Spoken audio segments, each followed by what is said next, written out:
Welcome to another lecture. In this lecture, we'll be talking about ICSE class 10th physics. So let's start. तो सबसे पहले जो आपने करना है वो ये करना है कि आपने जो स्पेसिमेन पेपर है और जो सिलेबस है उसकी कॉपी अपने पास रखी है। प्रेफरेबल है कि आप फिजिकल कॉपी रखिए, ऑनलाइन है आपके पास तो वो भी चलेगी। डिस्क्रिप्शन बॉक्स में दोनों के जो लिंक्स हैं वो अवेलेबल है। तो अगर आपने स्पेसिमेन पेपर स्टडी किया होगा, नहीं भी किया तो मैं आपको बता देता हूँ, उसमें जो चैप्टर वाइज जो मार्क्स की डिस्ट्रीब्यूशन है वो आपको दिख जाएगी यहाँ पर। तो स्पेसिमेन पेपर में हर क्वेश्चन के मार्क्स के हिसाब से मैंने क्या किया है, जो हर चैप्टर के जो एक्सपेक्टेड मार्क्स हैं वो आपको यहाँ पर दिख जाएंगे। That the first thing. Second thing, जो आपने स्पेसिमेन पेपर को अगर स्टडी किया है या आपको किसी ने समझाया है तो सेकंड चीज़ आपने ये रियलाइज़ की होगी कि फिज़िक्स में कोई भी क्वेश्चन होगा तो उसमें ना असॉर्टेड चैप्टर्स होंगे। सो चाहे आप सेक्शन ए उठा लीजिए, एमसीक्यू में तो ऑफ कोर्स सारे चैप्टर से ही क्वेश्चन होंगे, चाहे सेक्शन बी का कोई भी रैंडम क्वेश्चन, लेट अस से क्वेश्चन नंबर 5 उठा लीजिए, उसमें ना हर 2 या 3 चैप्टर के मिक्स के क्वेश्चन होंगे। What that implies is that's a very important thing that the board is trying to tell you, and that important thing is कि भाई किसी भी चैप्टर को स्किप मत कीजिए। आपने साउंड उठाया, साउंड में लेट अस अज्यूम कि एको के आपको न्यूमेरिकल्स नहीं आते, बट इसका मतलब ये नहीं कि पूरा का पूरा साउंड आप छोड़ दीजिए। मैं अभी थोड़ी देर में चैप्टर वाइज आपको बताऊंगा कि कौन से चैप्टर में कौन सी इंपॉर्टेंट चीज़ें जो आपको स्किप नहीं करनी। But before I get to that stage, what I want to tell you is कि फिजिक्स में कोई भी चैप्टर जो है वो आपने स्किप नहीं करना।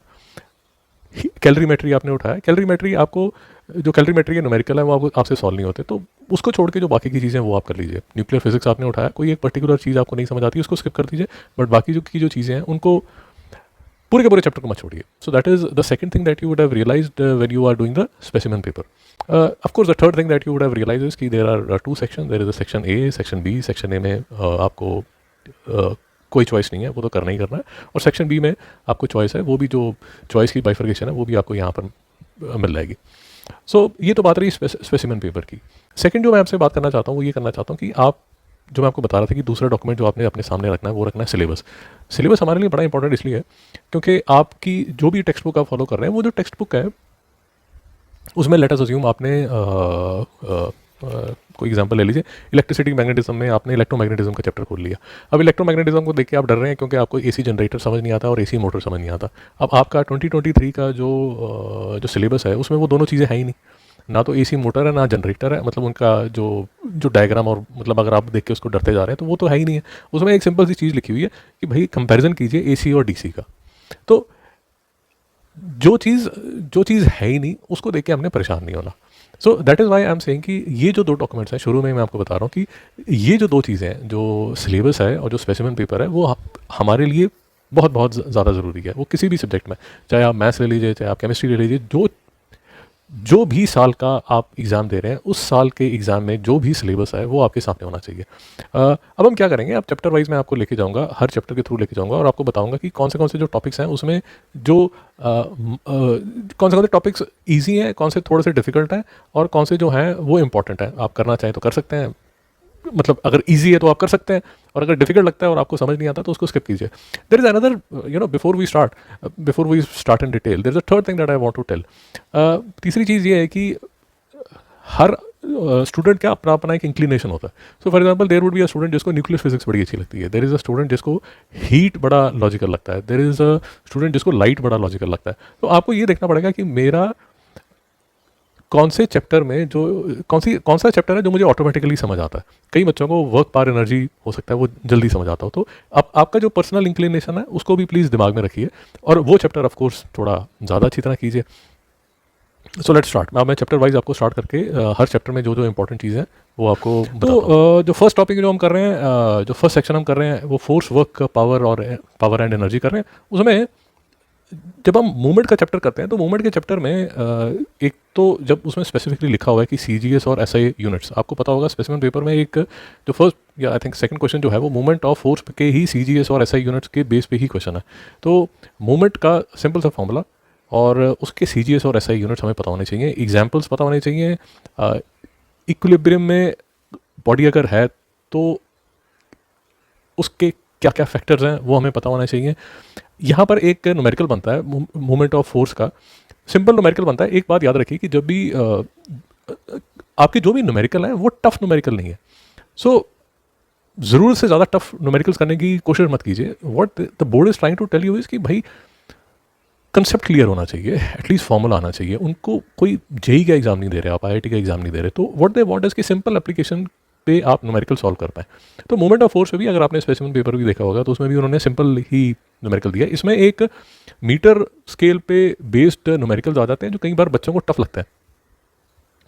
मेरी प्लेलिस्ट अवेलेबल है, उसका भी आपको यहाँ पर स्नैपशॉट मिल जाएगा, नीचे आपको उसके लिंक भी मिल जाएंगे। उसमें काफ़ी मैंने प्रॉब्लम सॉल्व की हुई हैं, अगर आप देखना चाहें वो भी देख सकते हैं। उसके बाद जो टॉपिक आता है वो सेंटर ऑफ ग्रेविटी आता है। सेंटर ऑफ ग्रेविटी में उन्होंने एग्जाम्पल के साथ रेगुलर और इरेगुलर लेमिना दिया हुआ, ये आपकी सारी की सारी टेक्स्ट बुक्स में आएगा। सो मेरे हिसाब से अगर आप देखेंगे मूवमेंट ऑफ फोर्स में जो इंपॉर्टेंट है, एक तो न्यूमेरिकल आपको पता होना चाहिए, एक ऑफकोर्स जो बेसिक फार्मूला आपको है वो पता होना चाहिए। न्यूमेरिकल दो तरह के न्यूमेरिकल बन जाते हैं, एक तो basic force into perpendicular distance जो स्पेसिफिक पेपर में जो क्वेश्चन है, और दूसरा जो यहाँ पर क्वेश्चन बनता है वो मीटर स्केल। अगर आपने टेक्स्ट बुक खोल के देखी हो तो मीटर स्केल पे बेस्ड यहाँ पर एक वेट लगा हुआ है, यहाँ पर एक वेट लगा हुआ है, तो उसके बेस पे भी एक न्यूमेरिकल बन सकता है। उसके बाद जो टॉपिक शुरू होता है वो वर्क एनर्जी पावर का टॉपिक शुरू होता है। डेफिनेशन हमें पता चाहिए, हमें पता होना चाहिए, फॉर्मूला हमें पता होना चाहिए। इसमें बड़े इंटरेस्टिंग क्वेश्चंस बनते हैं, बिकॉज अगर आप नीचे जाके देखेंगे जहाँ पावर लिखा हुआ है, मैं सारा का सारा ये सिलेबस को रेफर कर रहा हूँ और जो भी मैं आपके साथ डिस्कस कर रहा हूँ वो सारा आपको यहाँ पर दिख रहा होगा। यहाँ पर ये जो कन्वर्जन्स आपको दिख रही है ना, kilowatt hour, megawatt, gigawatt, horsepower, ये 1 horse power is equal to 746 watt. So for example एक बड़ा अच्छा इंटरेस्टिंग क्वेश्चन यहाँ बन जाता है, एक छोटा सा एमसीक्यू बन जाता है। यहाँ लिखा हुआ है 1 horse power is equal to 746 watt. Question interesting ये बन जाता है कि भाई 1 वाट फिर किसके इक्वल होगा, वो डेसिमल में आंसर दिया होता है। ये दोस्त कई बार वो छोटा सा क्वेश्चन पूछ लेता है। सिंपल न्यूमेरिकल है, वर्क पावर एनर्जी, बार बार मैं आपको बता रहा हूँ, आपसे कोई ज़्यादा टफ क्वेश्चन नहीं पूछेंगे, बट अगर आपको वर्क का फॉर्मूला ही नहीं आता फिर तो भाई परेशान हो गए। एक छोटी सी बात याद रखिए, जो कॉस 0 होता है वो 1 होता है, कॉस 90 जो है वो 0 होता है। तो इसमें एक कई बार क्वेश्चन, ये जो यहाँ पर लिखा हुआ है स्पेशल केसेस, वो स्पेशल केसेस में क्वेश्चन बन जाते हैं कि आपने शायद छोटी क्लासेस में भी किया हो, क्लास 8-9 में जो कुली है, he is carrying a bag, तो उसका उस तरह का एक क्वेश्चन बन जाता है। फिर से सिलेबस पे प्लीज़ बार बार फोकस करते रहिए। सो for example moment of force, अगर आप टेक्स्ट बुक देख रहे हैं तो मोमेंट ऑफ फोर्स में वाले चैप्टर में एक टॉपिक जो अब कोर्स में नहीं है वो सर्कुलर मोशन का उन्होंने निकाल ही दिया है। तो आप सेंट्रीपिटल और सेंट्रीफ्यूगल कर रहे हैं तो आपके जिस भी साल का जो रेलिवेंट सिलेबस है प्लीज़ उस पर एक नज़र डाल के रखिए। उसके बाद जो टॉपिक आता है वो डिफरेंट टाइप्स ऑफ एनर्जी आता है। यहाँ पर भी ना एक छोटा सा सिंपल सा क्वेश्चन बन सकता है कि chemical energy to mechanical energy या heat energy to electrical energy, उसमें ना कन्वर्जन का कई बार पूछ लेते हैं। सो फॉर एग्जांपल आपके घर में जो फ़ैन है वो कौन सी एनर्जी किस एनर्जी में कन्वर्ट हो रही है, उस तरह का कई बार क्वेश्चन बन जाता है। उसके बाद अगर आप जाएंगे, जैसे काइनेटिक एनर्जी और पोटेंशियल एनर्जी लिखा हुआ है, अब बोर्ड ने वहाँ पर लिखा हुआ है कि डेरिवेशन इंक्लूडेड है, तो डेरिवेशन आपको करना ही है। मैं कुछ चीज़ें बार बार बोलता रहूँगा, तो इसलिए मैं कह रहा हूँ कि सिलेबस सामने एक एक वर्ड आपने उसमें देखना है कि क्या लिखा हुआ है। ओके उसके बाद वो बोल रहे हैं फिर से न्यूमेरिकल आएगा काइनेटिक और पोटेंशियल एनर्जी में। और एक चीज़ याद रखिए कि मैं मशीन स्किप करके ना पॉइंट नंबर 5 है जो स्पेसिमेन पेपर का, आपको यहाँ दिख जाएगा। तो यहाँ पर ना जैसे लिखा हुआ है statement of the principle of conservation of energy, theoretical verification that U plus K is equal to constant of freely falling body, application of this law to simple pendulum. अब जैसे ये एक छोटी सी लाइन उन्होंने लिख दी, स्पेसिमेन पेपर में भी एक क्वेश्चन इसमें पूछा गया कि पेंडुलम में क्या होता है, कौन सी एनर्जी जो है वो कौन सी एनर्जी में चेंज हो रही है, पर नीचे लिखा हुआ सिंपल न्यूमेरिकल प्रॉब्लम। तो इसमें कई बार वो क्वेश्चन आपसे पूछ लेंगे कि जो पोटेंशियल एनर्जी है वो काइनेटिक एनर्जी में चेंज हो रही है, या कंजर्वेशन ऑफ एनर्जी के बेस पे एक छोटा सा न्यूमेरिकल बना देंगे। तो हमें सिलेबस के हिसाब से ये जो पॉइंट नंबर 3 है डिफरेंट टाइप्स ऑफ एनर्जी, जहाँ मैकेनिकल एनर्जी है, और जो पॉइंट नंबर 5 जो सिलेबस में दिया हुआ है प्रिंसिपल ऑफ कंजर्वेशन, उसके बाद हमने जो देखना है वो देखना है मशीन्स। अब मशीन्स में अगर आप मेरे से पूछे ना तो बच्चों को वो जो ब्लॉक एंड टैकल है वो कई बार थोड़ा सा टेढ़ा लगता है। अगर आपको वो वाला पार्ट टेढ़ा लगता है तो पहला जो पार्ट है वो सिंपल है, जिसमें वो बेसिक टर्म्स की बात कर रहे हैं, तो एफर्ट, लोड, मैकेनिकल एडवांटेज, उसके छोटे छोटे फॉर्मूले हैं। तो मैं कह रहा हूँ कि जो ये जो सिंपल मशीन में जो इजी टॉपिक है उस पर फोकस कर लीजिए। अगर आपको वो पुलीज में थोड़ा परेशानी आती है, क्योंकि कुछ बच्चों को उसमें परेशानी आती है, तो वो स्किप कर दीजिए, बट है वो इंपॉर्टेंट, स्पेसिमेन पेपर में भी क्वेश्चन पूछा हुआ है। तो ये हमने जो बात की है, ये हमने जो first work power force, work power energy, ये टॉपिक की बात की है। अब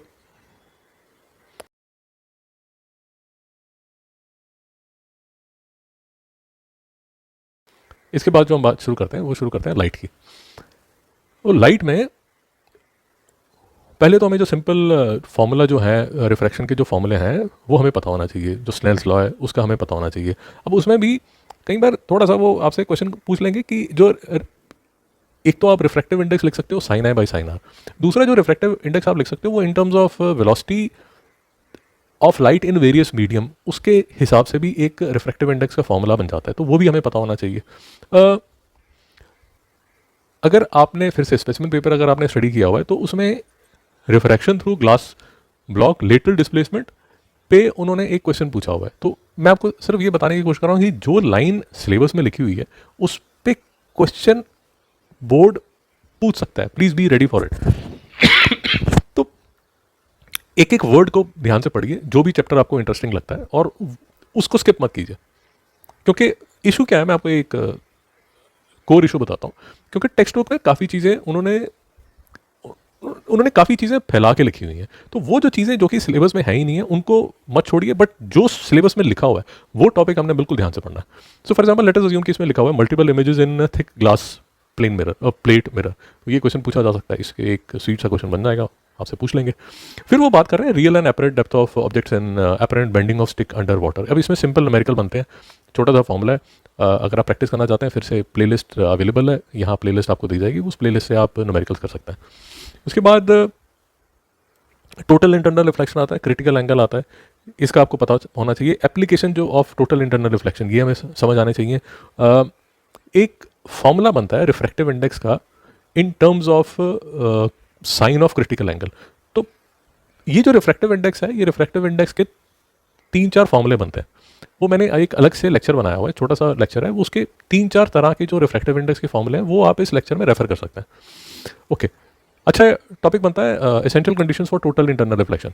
अच्छा हाँ, एक और बड़ा अच्छा यहाँ जो क्वेश्चन बनता है वो ये बनता है कि ये different types of glass prisms हैं, तो 60-60-60 30-90 45-45-90, इसमें ये यूजुअली क्वेश्चन पूछते ही हैं, हर साल पूछते हैं। इनका वन ऑफ द इम्पॉर्टेंट और इनका बड़ा फेवरेट बोर्ड का ये टॉपिक है,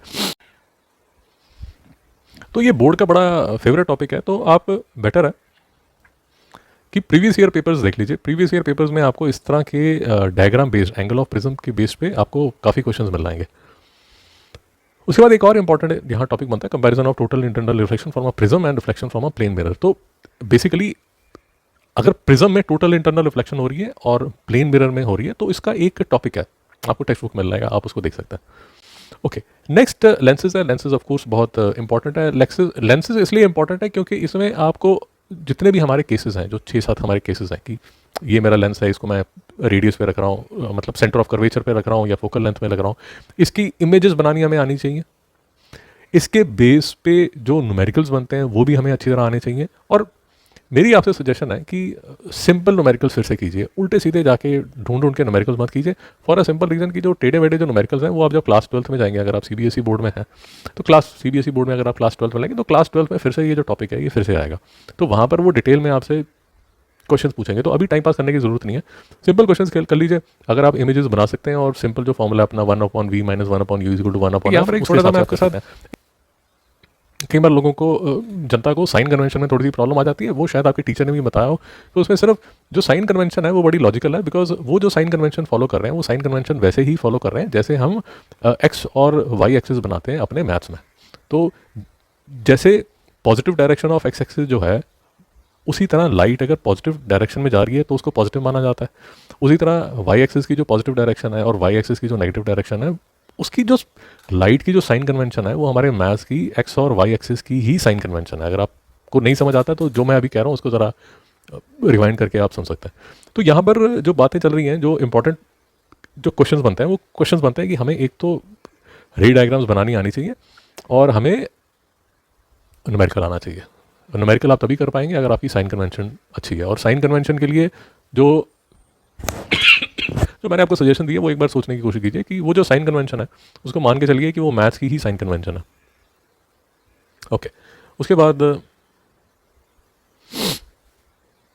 अगर आप चलेंगे, हाँ, उसके बाद एक और इंपॉर्टेंट कई बार क्वेश्चन बन जाता है मैग्नीफिकेशन का फॉर्मूला आपको आना चाहिए। एक बहुत बहुत इंपॉर्टेंट टॉपिक जिसके जो one of the favourite topics है बोर्ड का, वो है पावर ऑफ अ लेंस। ये पावर ऑफ लेंस का छोटा सा फॉर्मूला है और उसमें एक बड़ी सिंपल सी चीज़ है कि वो जो पावर है उसके यूनिट्स क्या है, डायप्टर। और वो याद रखिए कि जब आप फॉर्मूला देखेंगे तो डायप्टर जो है, जो पावर है, दैट इज़ 1/f।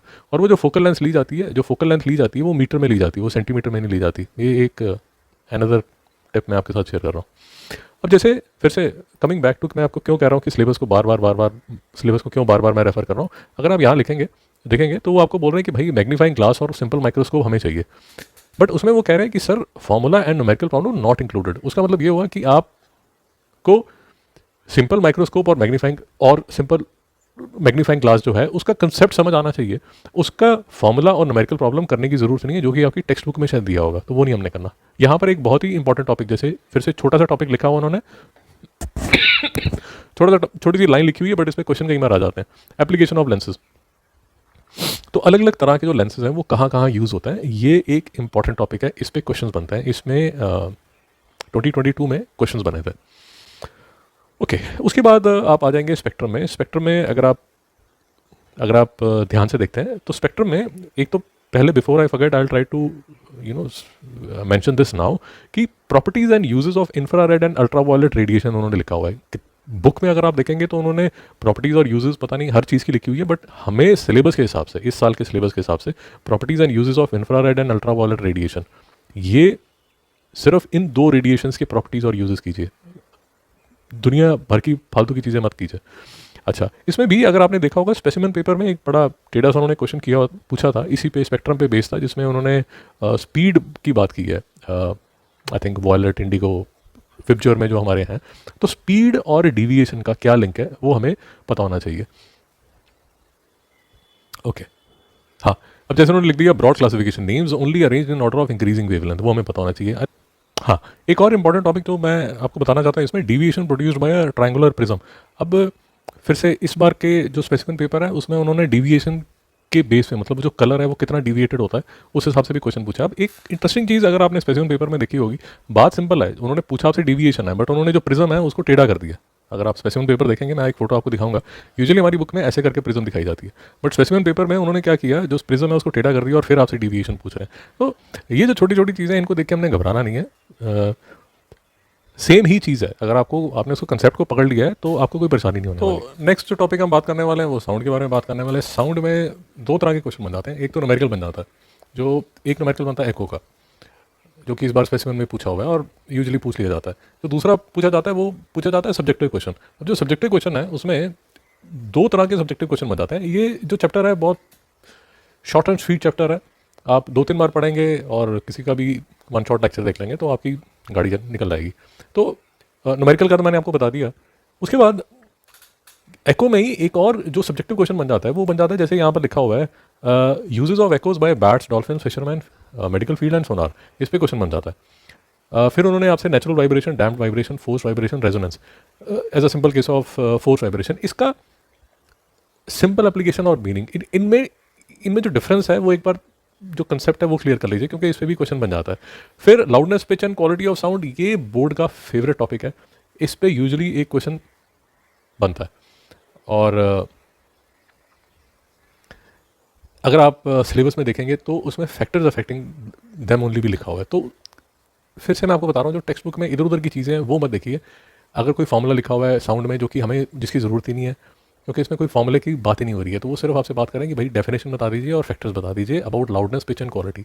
अब आप कोई डिफिकल्ट सा फॉर्मूला जो कि बुक में लिखा हो उसको देख देख के परेशान हो रहे हैं, अब फालतू की बातों में परेशान मत होइए, जो चीज़ ज़रूरी है उस पर फोकस कीजिए। नेक्स्ट जो टॉपिक आता है इलेक्ट्रिसिटी, मैग्नेटिज्म, बड़ा सा पहाड़ जितना बड़ा चैप्टर, बट स्किप तो नहीं कर सकते। एक और चीज़ मैं आपके साथ अभी डिस्कस कर लेता हूँ।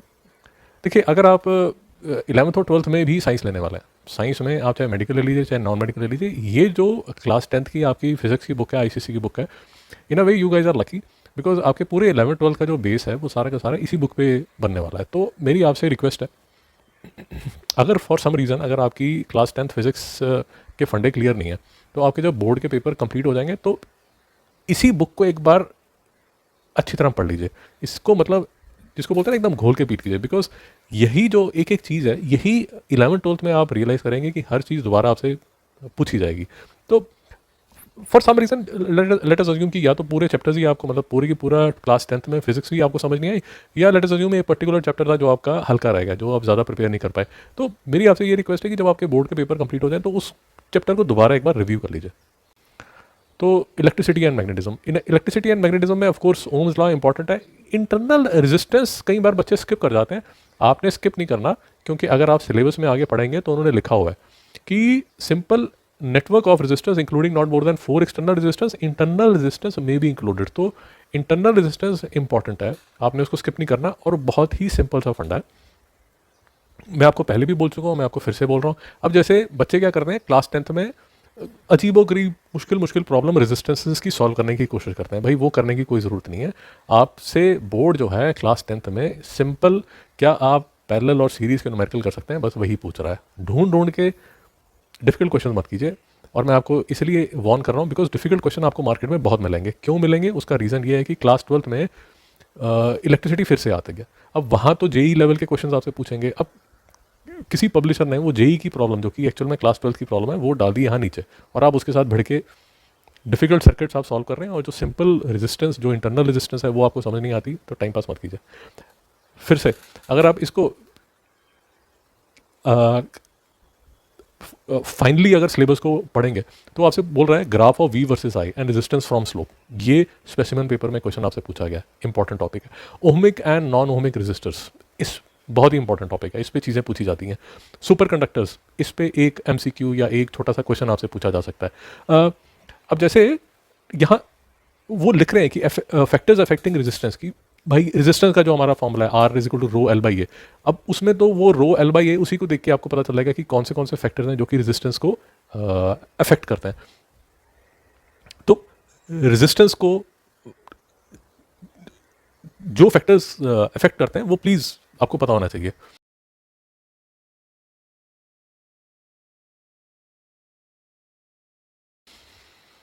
ओके तो उसके बाद चलिए, उसके बाद फिर से ये जो सेक्शन है ये from a numerical point of view अगर आप देखेंगे, इसमें न्यूमेरिकल अच्छे बन जाते हैं। सो जैसे उन्होंने पावर का आपको फॉर्मूला दे दिया, एसआई और कमर्शियल, मतलब कमर्शियल यूनिट ऑफ जो पावर है उसके बेस पे एक न्यूमेरिकल बन जाता है।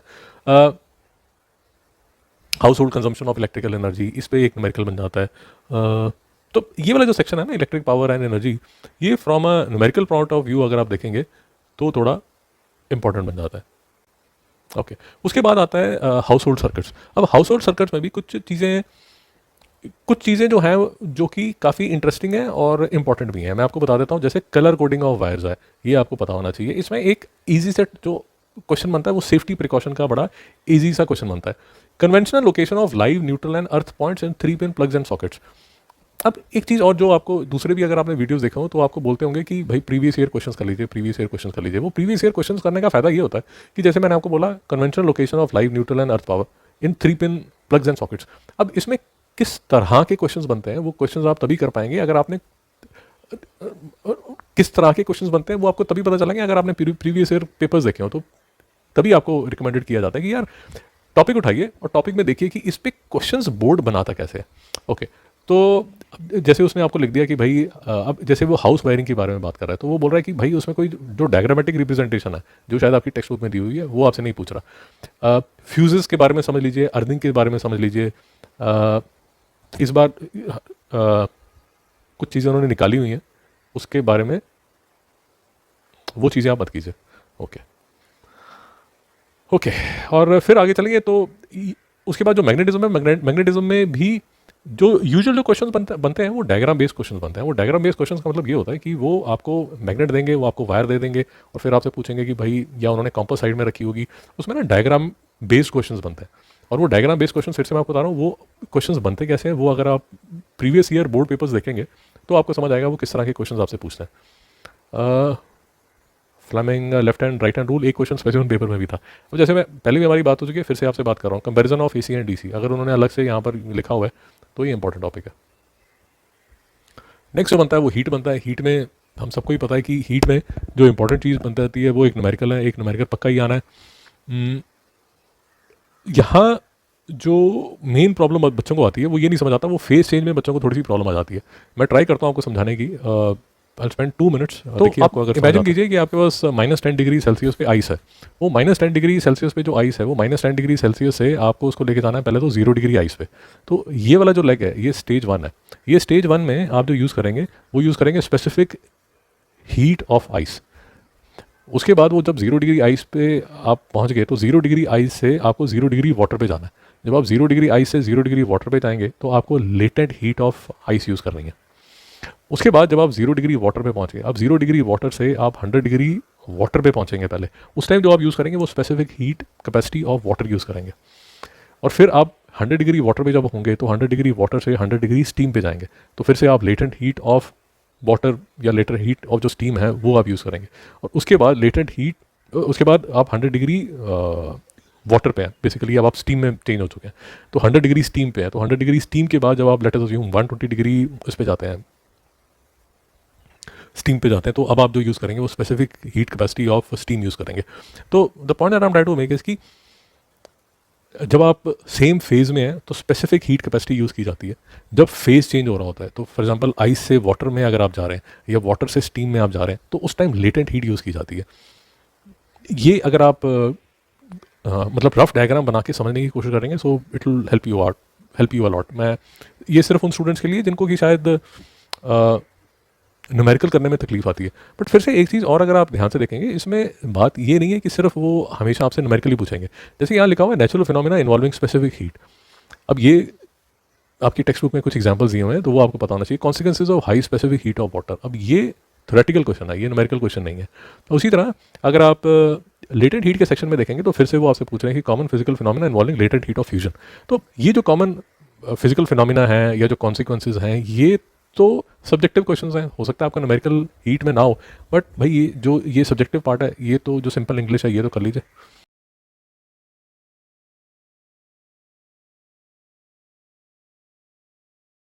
ओके, उसके बाद आता है लास्ट टॉपिक जो आता है वो हमारा आता है मॉडर्न फिजिक्स का। मॉडर्न फिजिक्स ज़्यादा मुश्किल नहीं है।